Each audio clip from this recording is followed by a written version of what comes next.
Okay? Next question says that in macroeconomics, the economy can best be understood through the use of 1. Money, 2. Models, 3. Pricing, and 4. Debates. And so, I mean, an economist would see this and immediately go, models, right? That is, if you think about any micro or macro class you're taking, all you're learning about is models, right? You have our general supply and demand model, you have the production possibilities frontier model, you have, I don't know, the dynamic aggregate demand, aggregate supply model.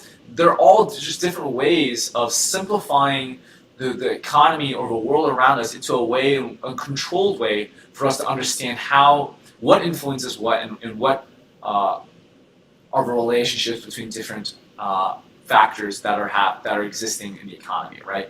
And so, yes, like it's important to understand money. Yes, it's important to understand pricing. Yes, it's important to debate. But the money is money in the context of models. The pricing is pricing in the context of models, and the debate is debate in the pricing or accuracy of models, right? So models is what we go back to, and so 2 is going to be the best answer here. Let's take a look at the previous year's answer. They also said models, and they said that macroeconomics is the study of aggregate economic variables that concern the economy as a whole.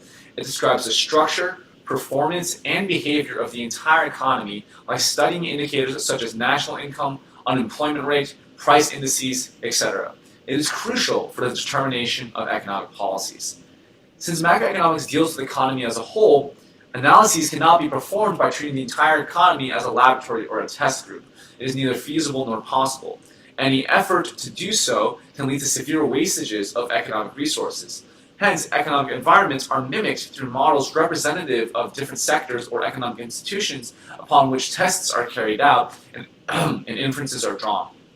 Economic models are simplified frameworks illustrative of a complex systems based on mathematics or logic supported by empirical evidence. Very good breakdown, very thorough. Yeah, nothing to really add there, so very good. Mark that as correct.